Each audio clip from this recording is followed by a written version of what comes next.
Mi nombre es Enrique. Esto me sucedió en carretera mientras trabajaba hace casi 10 años. Recorría el camino del norte de la Sierra de Chihuahua en la temporada invernal del año.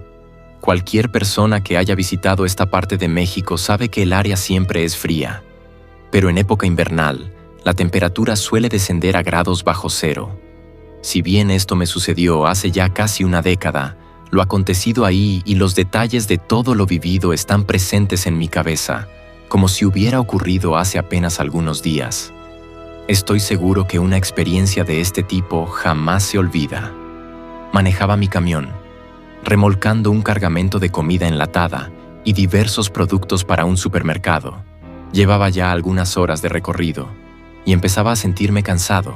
Era normal, pues los choferes solemos ignorar el cansancio en carretera, pues tiempo después se pasa. O también a veces, cuando vamos bien de tiempo, dormir un rato en el mismo tráiler puede hacer la diferencia, aunque sean 30 o 40 minutos de sueño únicamente. La carretera estaba congelada. El camino escarchado hundía el centro de una ladera con árboles y pinos para abrir el camino. Todo hasta donde alcanzaba la vista era blanco, marrón y verde. El cielo gris era el escenario donde bailaban nubes grises cargadas de agua hecha nieve, que estaría por caer en cualquier momento. Los camioneros usualmente solemos estar bastante al pendiente del reporte del clima, pues en primer lugar, te ayuda a ir preparado con una chamarra extra en caso de que la temperatura descienda, y en segunda, la predisposición de saber si vas a transitar por un camino nevado, congelado, seco o húmedo es importante para mantenerse eficiente y llegar más rápido al destino. Transcurrían las 4 de la tarde e iba más o menos a medio camino de mi destino, cuando el cielo empezó a rugir de manera estrepitosa. Minutos después, la nieve comenzó a caer del cielo. Las fuertes ventiscas estrellaban los pequeños copos de nieve contra el parabrisas, dificultando la visibilidad en el trayecto. Hubo un momento en el que avanzaba apenas a 50 kilómetros por hora, pues el vidrio frontal estaba totalmente nublado por el temporal, y era riesgoso continuar a altas velocidades por el sendero gélido de la Sierra del Norte invernal. Salí de la pequeña cordillera, y a mi izquierda quedó un acantilado de unos 50 metros de profundidad, lo cual me obligaba a ir con aún más precaución que hace algunos momentos. El acantilado era bastante temido por los que comúnmente transitaban por el área. De hecho, no solamente era temido, sino que en bastantes ocasiones era evitado. Algunos choferes suelen tomar una ruta alternativa que rodea la depresión territorial de la zona, y lo hacían con mayor razón cuando el clima no era el adecuado para tomar viajes largos. 50 metros debajo de mí, al fondo del barranco, se podían alcanzar a ver algunos coches que tuvieron la mala fortuna de caer al vacío por exceder el límite de velocidad, por ir haciendo caso omiso de los señalamientos, por distraerse con algún otro factor de la carretera, entre otras cosas. Pero los más supersticiosos mencionaban que el verdadero motivo de los accidentes, cuya evidencia se encontraba enterrada bajo algunas capas de nieve, era un ser que habitaba la sierra de esos lados del estado. Algo que no se sabe con exactitud qué es, pero que se ha encargado de asustar a decenas de transportistas que recorren el Camino Muerto. Camino Muerto era el nombre que poco a poco se fue ganando este tramo del kilómetro 47, no solamente porque no hubiera nada a kilómetros a la redonda, ni por los cadáveres de los coches que eran vestigios de antiguas tragedias, tampoco por las bajas temperaturas que podían congelar en seco a la flora e incluso la fauna local, sino por el extraño y bizarro rumor que le recorre, el de un monstruo que ronda el lugar, pendiente de lo que sea que pase por ahí, sea un animal o una persona. La criatura, según cuentan, se desplaza a grandes velocidades por el terreno nevado, galopando en sus 4 extremidades, a veces, utilizando la copa de los árboles para desplazarse mejor y llegar más rápido a sus presas. La apariencia de este ser es desconocida. Algunos dicen que es parecido a un primate no evolucionado, algo así como el eslabón perdido del que hablan algunas conspiraciones en libros y códices. Otros aseguran que se asemeja más a un ser alienígena, con espinas en su espina dorsal y grandes, largas y afiladas garras que fácilmente podrían rebanar una lámina de metal macizo. Personalmente, no creía que algo así pudiera existir. Pensaba que el origen de esos mitos eran animales salvajes comunes, y por lo lejano del territorio a la civilización, se había hecho el efecto de bola de nieve, nunca mejor dicho, sobre un animal misterioso que recorría la Sierra Nevada. Debido a mi escepticismo, no di el rodeo habitual que dan los demás camioneros, pero eso no significaba que tuviera menos cuidado al transitar el sendero, pues el peligro era real, para mí, no el de un ser sobrenatural nunca antes estudiado por el hombre, sino el de algún animal salvaje, pues habían motivos de sobra para saber esto. Hace 3 meses encontraron el camión de Ricardo, un veterano de los caminos a tráiler, varado, exactamente a la mitad del kilómetro 47, entre la nieve y algunas ramas caídas. Había un rastro de sangre que se hacía aún más notorio por la abundante materia acuosa congelada que cubría el camino. Así que las autoridades policiales no batallaron para dar con el final del rastro rojizo. Ahí se encontraba Ricardo. Una parte de su cuerpo estaba tendida en el suelo, la otra en la copa de uno de los árboles colgando. Es difícil de explicar, pero voy a intentarlo. Se supo que la policía dio con los restos del desafortunado hombre, pero su piel estaba separada del resto de lo que era su constitución física. Esta yacía tendida en el suelo, empapada en su propia sangre. Arriba, en lo alto del árbol, los músculos rojizos y aún calientes del sujeto colgaban inertes, como si hubiera sido estratégicamente colocado ahí, como un trofeo de caza. No se supo qué fue lo que acabó con la vida de Ricardo. De hecho, las averiguaciones continúan, pero el hecho le dio rienda suelta a las teorías sobre el temido monstruo que mencionan habita por estos desolados lugares. Lo que creía yo es que los hechos eran ciertos, pero no sabemos hasta qué punto. El pánico colectivo hizo de las suyas, causando que el boca en boca fuera exagerando los hechos originales. Puede que la muerte de Ricardo haya sido mucho menos visceral de lo que la describen. Puede que se haya tratado de simplemente un accidente desafortunado que a cualquiera le podría pasar en una parte indefinida del país, incluso del mundo, y que poco o nada tenía que ver con un ser de misteriosa naturaleza. O también podía ser que las leyendas fueran ciertas y que todo haya pasado tal cual se contó. Pero personalmente, nunca me dejé intimidar por estas disparatadas afirmaciones. Otra de las extrañas características del camino muerto es que las comunicaciones suelen ser muy inestables. La radio, la señal de teléfono y cualquier tipo de equipo digital empieza a fallar. De hecho, muchos de los que se atreven a transitar el camino muerto saben que ya entraron a él cuando la radio empieza a transmitir solo estática, y se daban cuenta que salían cuando la música volvía a escucharse. Debo de reconocer que a esto no le encontraba una explicación lógica. Era algo que simplemente era raro, y realmente no tenía una solución a la cual acudir. El tormentoso clima no amainaba. Entonces, en medio del vendaval, escuché el sonido de aire saliendo a presión, y como el camión se inclinaba ligeramente hacia un lado, había pasado lo que nadie deseaba que le ocurriera en el camino muerto. Se ponchó un neumático de mi transporte. Me bajé para ver el daño. La llanta derecha de atrás se había perforado. Lo raro es que no había un agujero, sino que el neumático parecía haberse rasgado, como las costuras de una fina tela. Tampoco encontré el objeto que causó el desperfecto. Fui a la cabina posterior del tráiler por una de las refacciones, cuando a unos metros de mí escuché el sonido de unos pasos que se movían aparentemente cautelosos. Me giré y me sobresalté al ver un niño pequeño al borde del camino, de pie y aparentemente observándome. Digo aparentemente porque no podía ver su rostro. Lo tapaba el gorro de una chamarra roja acolchada que llevaba puesta. También vestía un pantalón café claro y unas botas marrón de nieve. Era cuanto menos preocupante ver a un niño pequeño ahí solo, pues su presencia no tenía razón de ser en ese momento y en ese lugar. Llamé su atención, pero no me hizo caso.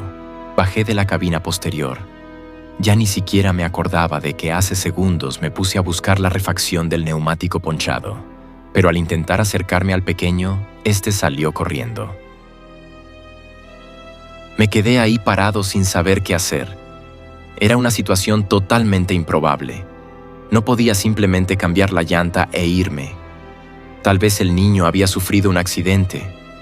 Tal vez había un coche a algunos metros, donde sus padres se encontraban heridos, o necesitados de ayuda, o no lo sé.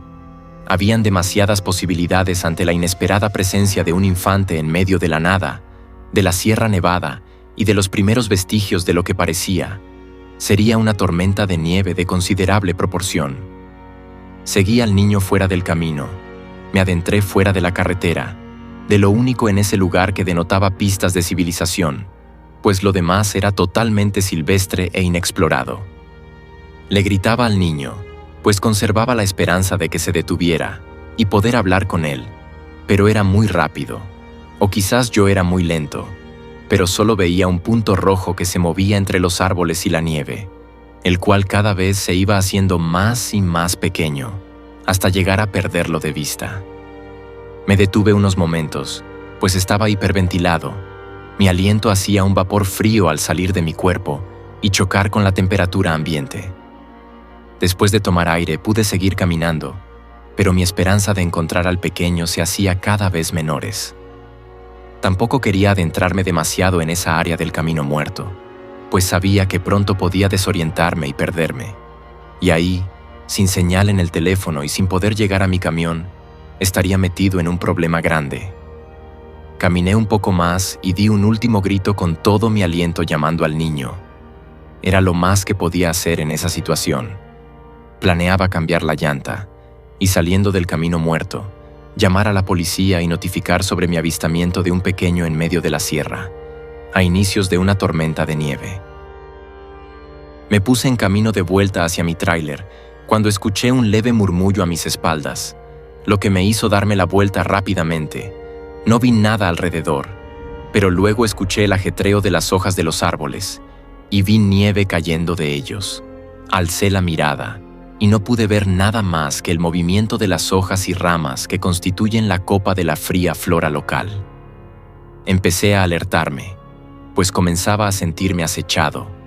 Tenía el sentimiento de tener por lo menos un par de ojos encima de mí todo el tiempo, y me di cuenta demasiado tarde de que me había quedado totalmente expuesto a un depredador de las inmediaciones. En esos instantes no pasaba por mi mente las leyendas de la criatura que dicen que ronda esa parte de la sierra, pero más temprano que tarde vería de qué se tratan dichos rumores. Empecé a caminar con paso apurado en dirección hacia la carretera, y fue segundos después de esto cuando indudablemente vi una figura, un bulto, saltando desde lo alto de un árbol hacia otro, escondiéndose entre las ramas, como acechándome. En ese momento mis alarmas se dispararon y empecé a correr, a huir con más apuro que cuando llegué persiguiendo al niño que no logré encontrar. Veía a mi alrededor como el follaje de los árboles se meneaba con el turbulento paso de algo que era evidentemente pesado, pues lograba violentas sacudidas entre las ramas por las cuales se abría paso. En esos momentos pensé que tal vez estaba cerca de un primate grande, y me negaba a considerar la opción de tomar como ciertas las leyendas que circulan por ahí. Luego escuché un fuerte aullido, grave y profundo, el cual se originaba a unos 20 metros de mí, lo cual me hizo inundarme de terror. No era el aullido de un mono o de algo parecido, tampoco de algún otro animal que haya escuchado con anterioridad. En ese momento, mis nervios empezaron a congelarse, y mi cuerpo respondía torpemente a las indicaciones que mi cerebro le brindaba. En medio de mi desesperación, caí al suelo y me di un golpe que me dejó algo aturdido, lo cual me sirvió para frenarme un momento y tratar de moverme con más cautela. Al levantar la mirada, mientras estaba en el suelo, pude ver a unos cuantos metros de mí la carretera y el tenue brillo del metal de mi tráiler, lo cual me devolvió algo de tranquilidad. Me levanté y seguí corriendo, y casi al llegar al camino, escuché un fuerte gruñido a mis espaldas, a solo unos cuantos metros de mí. Me di la vuelta, y a día de hoy, casi 10 años después, aún no sé de qué se trata lo que vi entre los árboles y la nieve, en ese solitario camino escarchado. Una criatura sin pelo, y con la piel gris, de ojos pequeños pero brillantes, me miraba fijamente, Sus dientes sobresalían de su hocico. No había nariz, solamente un tabique cubierto de piel grisácea y seca. No era un mono o alguna clase de primate, pues su delgado cuerpo y su morfología en general no coincidía con este tipo de animales, además de que ellos no habitan la Sierra de Chihuahua.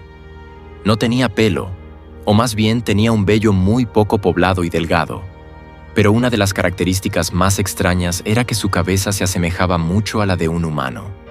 Su cráneo era totalmente redondo, su mandíbula sobresaliente, adecuada para los grandes dientes que portaba en el hocico, las orejas, largas y puntiagudas, y parecía tener una enorme facilidad para recorrer largas distancias únicamente con el balance que hacía con sus largas extremidades. Al ver a este ser directamente, este volvió a gritar con un aullido ensordecedor y yo me eché a correr. Segundos después de continuar mi huida, podía sentir cómo sus pasos se acercaban a mi espalda. Quizás un detalle que salvó mi vida, y me permite contar esta historia a día de hoy, es que al momento de ver al niño del otro lado del camino minutos atrás, olvidé por completo lo que estaba haciendo antes de percatarme de su presencia, por lo cual dejé la puerta de mi tráiler abierta, lo que me permitió meterme directamente en la cabina y cerrar la puerta. De otro modo, me hubiera detenido a buscar la llave, y el simple proceso de abrir el acceso me costaría vitales segundos de tiempo en esa situación. Al meterme a mi tráiler y cerrar la puerta detrás de mí, escuché el aporreo de algo contra la puerta. La criatura empezaba a embestir el camión, y este se mecía de un lado a otro. Era muy extraño. Su peso no correspondía a una fuerza física tan grande. Era ilógico que ese animal pudiera mover un camión de toneladas de peso solamente con embestirlo, pero lo estaba logrando. En medio de la ventisca, y mientras estaba siendo asediado por el extraño ser, vi una luz acercándose desde mi izquierda, por la carretera. Conforme esta luz se hacía más fuerte, la insistencia del extraño ser empezaba a ser menor. Cuando la luz ya estaba demasiado cerca, hubo un gruñido y el movimiento del tráiler cesó. Un coche patrulla transitaba el camino e iba hacia el norte, pues no había alcanzado a llegar a su destino a tiempo para resguardarse de la tormenta helada. Me asomé por la ventana de mi tráiler y llamé la atención del policía. Él me vio pronto y se orilló. Le pedí que me llevara al poblado más cerca, y así lo hizo. Cuando subí a la parte trasera de la patrulla miré hacia atrás, y el ser ya no se encontraba por ningún lado. Fue como si hubiera desaparecido. Aunque la visibilidad del entorno era limitada debido a la tormenta, lo que alcancé a ver fue un pequeño punto rojo, el cual no estoy seguro si es lo que creo que era, pues pronto volvió a desaparecer. Al llegar al poblado, estuve indeciso sobre contarle la verdad o no a la policía local, pero al final terminé haciéndolo, claro, con el debido cuidado de no parecer alguien que se dejó llevar por la superstición y la desesperación de un momento así. Dije que lo que había visto era un animal salvaje que intentó atacarme, el cual tenía un aspecto que no logré reconocer. Era la verdad. No estaba mintiendo en lo absoluto, claro.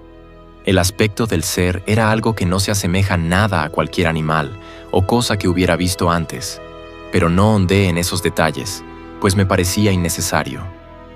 También les hablé sobre el niño que logré ver ahí solo, a lo cual la única respuesta que tuve fue que habría una investigación al respecto. No fueron imaginaciones mías, pues días después volví por el camión acompañado de otras personas. La puerta del tráiler del lado del conductor estaba ligeramente abollada y tenía algunos raspones, como si algo la hubiera estado meciendo. Tuve la suerte de que nadie robó nada del camión, y también de que el policía que pasó por ahí ese día me haya encontrado, pues el Camino Muerto es muy conocido por las leyendas que circulan en la localidad, las cuales ahora sé que tienen algo de cierto. Sé que ahí hay algo en ese lugar que no pertenece a alguna cosa antes vista. Sé que las leyendas del Camino Muerto son reales, tal vez no como las cuentan algunos, pero el origen de estas tiene un fundamento que pude ver con mis propios ojos, y fue lo más aterrador que me ha sucedido en la vida. Un cabo suelto del que nunca tuve una respuesta fue el niño, a no ser que haya alguien viviendo en las inmediaciones. No tiene sentido que alguien hubiera andado por ahí. No hay alguna casa o cabaña cerca. El poblado más inmediato está a varios kilómetros del lugar. Y no supe sobre reportes de desapariciones. La policía no dio con nadie después de mi reporte. Y de haber habido un niño rondando por esa soledad, seguramente se hubiera topado con la criatura que yo me encontré. O más bien, la criatura que me encontró a mí. Por momentos he pensado que el niño es un gancho, una forma de atraer desconcertados a los que transitan el camino, hacerlos bajar de sus transportes y que vayan a buscarlo, internándose en lo más inhóspito del lugar, donde son una presa fácil para la criatura que ahí habita. Y nadie habla de un niño pequeño que va por el borde del frío camino porque hasta ese día nadie había vivido para contarlo. Pero claro, solo son especulaciones mías. Han pasado casi 10 años desde entonces, y por ninguna razón vuelvo a recorrer el camino muerto. Siempre doy el rodeo que hace que te demores más en llegar a tu destino, pero que no alberga el peligro de encontrarte con algún ser misterioso y desconocido. Tampoco me encargué de difundir mi experiencia entre mis compañeros de camino, pues la fama del lugar ya era suficiente y poco o nada contribuiría mi relato a lo que ya se cuenta. Me daba miedo también que la gente empezara a creer que mi cordura se estaba deteriorando. Pero hoy me atreví a narrar esta experiencia, poco antes de que se cumpla una década de lo que viví ahí, en el camino muerto.